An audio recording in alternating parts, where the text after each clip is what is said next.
first for sport on and off the pitch. Scoreline on KCLR. Conor Fogarty, another All-Ireland final to look forward to, a repeat of last year's decider against Limerick. Does the excitement levels remain from when you started right up to now? Oh, absolutely, yeah. Look, anytime you're in All-Ireland, there's huge excitement, and I suppose it's everything that you want at the start of the year when you're training. That's the goal. So look, to be back in another All-Ireland is obviously it's great, you know. It's great for the county, great for the players, management, etc. And you have so much experience within this Kilkenny panel, and you've seen how Kilkenny have changed, and also the inter-county season has changed over the last 12, 13 years or so. In terms of the difference between maybe a longer break and what we have now in terms of a 2-week gap between semi-final and final, how is that different for a player? Yeah, look, I suppose the main thing is probably from a recovery point of view. With less of a break, you're just that little bit more focused on trying to get the body right again after playing a game, and just trying to get refreshed and recovered. I suppose that's probably the main thing, and just to really have to move on very quickly from the previous game and set your focus on the next task really. And when it is that fortnight between obviously the last game against Clare and then the final against Limerick, does that 4-week break from Leinster final to semi-final prepare you even for a potential All-Ireland final down the road when you have that gap to do maybe more intense training? Yeah, look, it definitely stands to you because, as you said yourself there, you can get that little bit more work done. You can maybe train that little bit harder. And I suppose if an All-Ireland semi-final does go well, then you have a nice bank of training under you, which is great, you know. And just to reflect on that semi-final, Conor, from a personal level, everybody will remember your block, but collectively, it was another brilliant performance, and off the back of that Galway result, it must have felt great to go out and put in another great performance and result. Yeah, that's it. Look, as you said there, it's a collective, you know. We work tremendously hard, and lads are working throughout the field, and you know, as I said there previously, you know, there's a lot of moments in the games, blocks, hooks, all that kind of thing, but it's done throughout the field. I suppose there's one of them no more important than the next one, and look, all you're trying to do is do your best there and work as hard as you can. There was a period in that second half against Clare after you had built up a healthy lead where they came back into the game. What was the key in swinging the momentum back in your favour and obviously coming out on top in the end? Yeah, look, I suppose to start with, Clare they have serious hurlers, so they're well capable of scoring, and you know, that's the reality of it. Yeah. So it's never going to be plain sailing in any of these matches. It was an All-Ireland semi-final, so you know, it's not going to be a cakewalk. Look, I just think we remained composed, and we just kept trying to do the right things with the ball. That was the main thing really, I think, for us. Have the last 2 games in Croke Park, obviously that last second winner from Killian Buckley in the Leinster final against Galway, and now that kind of titanic tussle with Clare where you did get over the line, as I say, by 3 points in the end, has it felt like this season has really peaked, and now that you can look forward to it, not off the back of 2 good results, but off the back of 2 brilliant performances as well?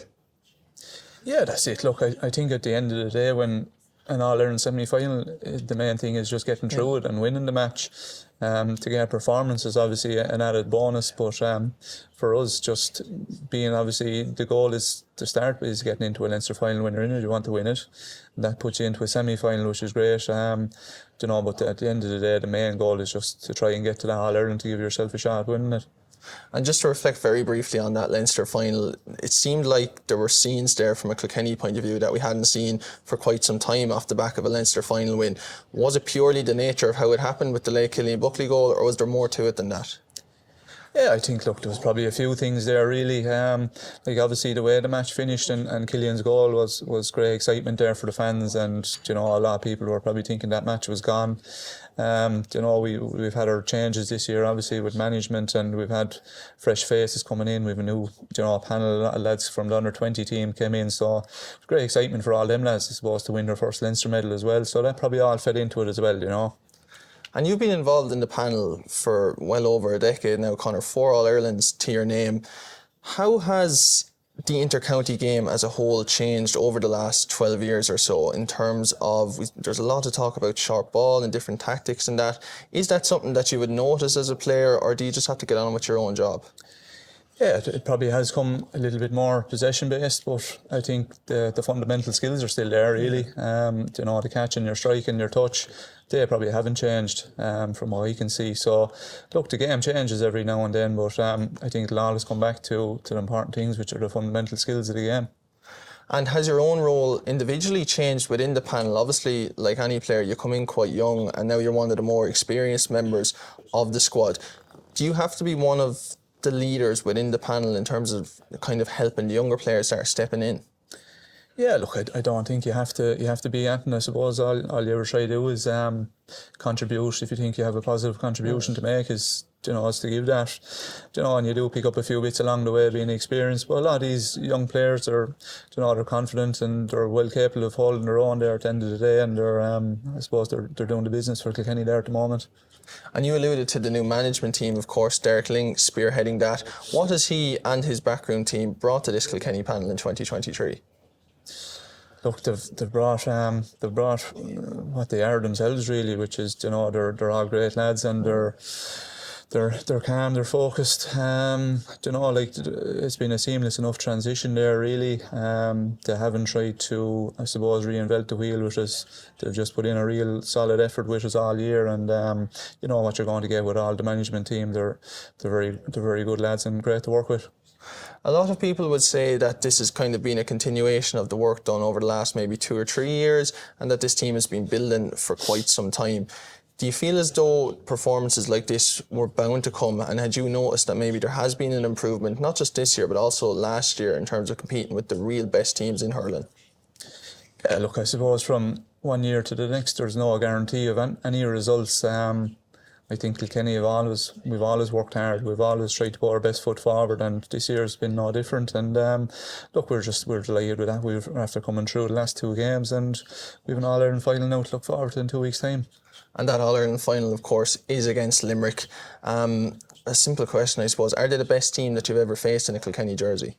Look, they're certainly up there. It's hard to compare teams from the past really with modern teams, but they're an outstanding team, obviously. Excellent hurlers all around the field, and look, they're the All-Ireland champions, so they're worthy All-Ireland champions, and we're looking forward to the game ahead now. And for you, Conor, what does All-Ireland final day mean for you? Sure, look, it's the pinnacle of anyone's career really. If you're hurling or playing Gaelic football, to represent your county and your club and your family, it's a massive honour, I suppose, to start with. But look, it's huge excitement, and it's what you've trained for, I suppose, all your life. And do you appreciate the whole grandeur around it and the atmosphere around the county even more the more the years go on?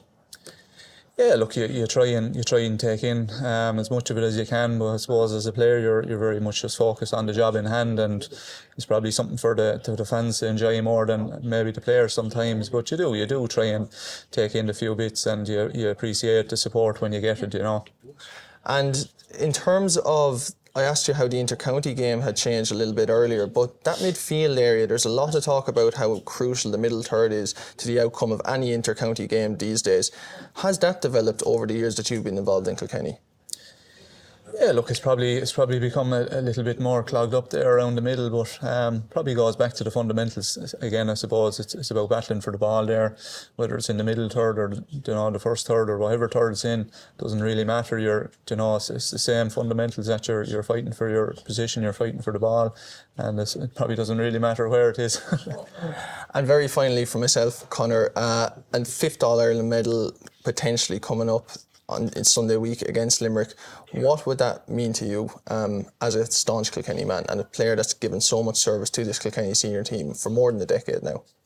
Look, sure, it'd be a great achievement. We won't be getting ahead of ourselves. The goal is to try get over the line, and in 2 weeks' time, and look, hopefully we'll see what happens. For everything sport, Scoreline on KCLR.